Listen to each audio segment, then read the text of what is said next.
कहते हैं जब इंसान की दुनिया खामोश हो जाती है तब अल्लाह की आवाज दिल में गूंजने लगती है। जब चारों तरफ से उम्मीदें टूट जाती हैं तब एक ही दरवाजा रह जाता है, यकीन का। और वो यकीन अगर अल्लाह पर हो तो समझो रास्ता नहीं, पूरा समंदर बन जाता है। ये कहानी है एक ऐसे शख्स की जो दुनिया के अंधेरों में भटकते हुए जब गमों की गहराई में डूबा तो उसे सिर्फ एक ही डोरी ने बचाया, अल्लाह पर उसका कामिल यकीन। शहर लखनऊ की तंग गलियों में एक पुरानी सी कोठरी थी जहां रहता था ज़ियाउद्दीन, एक दर्जी जिसकी सिलाई की दुकान एक टूटी छज्जे के नीचे लगती थी। उम्र तकरीबन 45, चेहरे पे झुर्रियां, आंखों में थकन और दिल में ढेर सारा सब्र। लेकिन उसकी सबसे बड़ी दौलत थी उसका यकीन।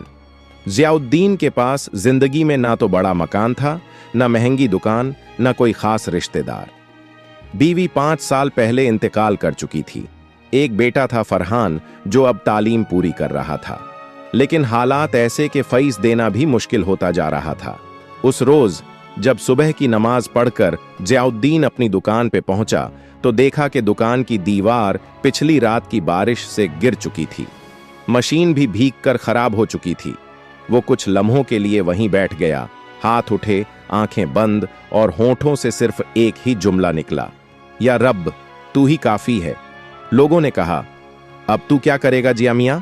दुकान गई, बेटा कॉलेज छोड़ देगा, अब रोटियां कैसे चलेंगी? लेकिन ज़ियाउद्दीन की आंखों में अजीब सी शान थी।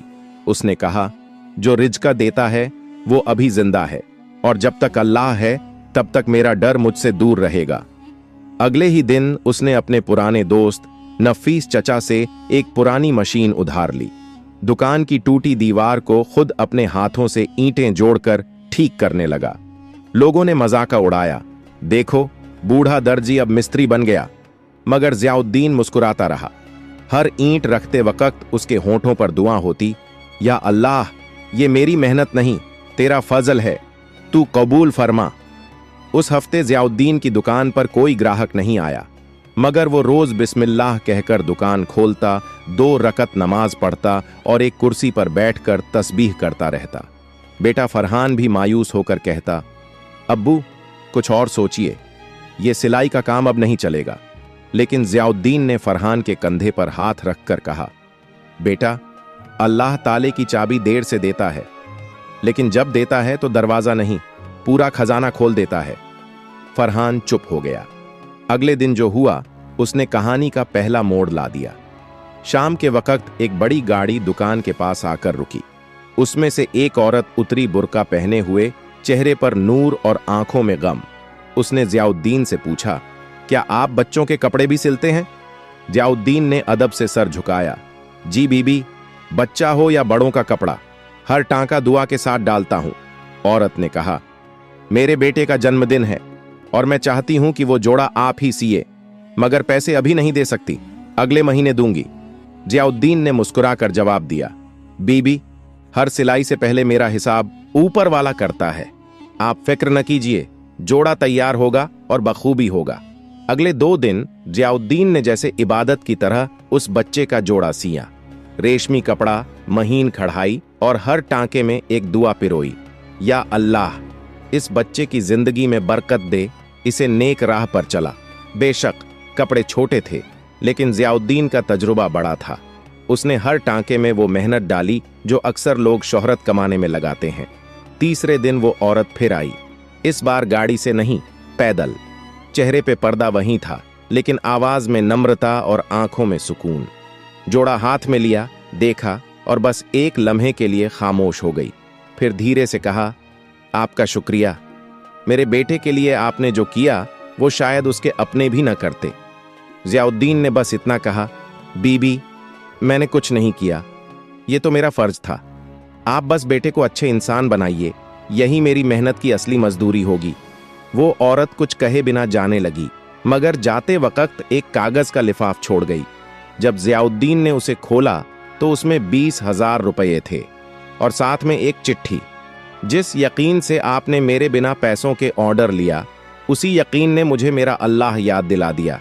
मैं हूं नसीमा बानो, शहर की सबसे बड़ी स्कूल ट्रस्ट की चेयरपर्सन।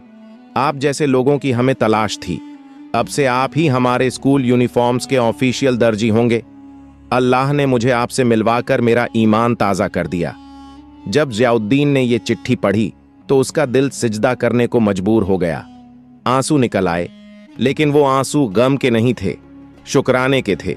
उसने सुबह की नमाज पढ़ी और फरहान को आवाज दी, बेटा, अल्लाह का वादा कभी झूठा नहीं होता। देख, बिना मांगे उसने वो दे दिया जो हम सोच भी नहीं सकते थे। फरहान ने वो चिट्ठी पढ़ी और चुपचाप अपने अब्बा से लिपट गया। अब्बू, मुझे माफ कीजिए।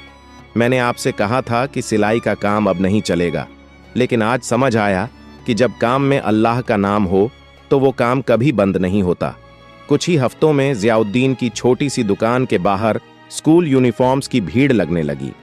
शहर के कई स्कूलों ने नसीमा बानो की सिफारिश पर उसी से सिलाई का काम शुरू कर दिया। पुरानी मशीन अब 4 मशीनों में बदल गई थी।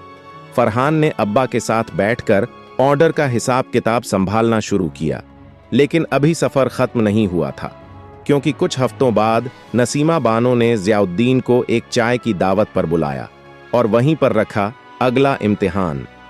ऐसा इम्तिहान जो सिर्फ सच्चे यकीन वालों का होता है। सुबह कुछ अलग थी, हवा में सुकून था और ज़ियाउद्दीन की दुकान पर रौनक। बड़े बड़े स्कूलों के लोग लाइन में खड़े थे। कोई ऑर्डर देने आया था, कोई सलाह लेने और कोई तो बस उसकी दुआ मांगने आया था। इसी भीड़ के बीच एक कार आकर रुकी। बाहर निकली नसीमा बानो, चेहरे पर वही नकाब, लेकिन आंखों में आज एक अलग रोशनी थी। उन्होंने फरहान को मुस्कुराकर कहा, अपने अब्बा से कहिए कि आज शाम 5 बजे हमारे स्कूल ट्रस्ट के ऑफिस में तशरीफ लाएं। एक खास दावत है, सिर्फ उनके लिए। फरहान ने हाथ जोड़ लिए और अंदर जाकर ज़ियाउद्दीन को बताया। ज़ियाउद्दीन सोच में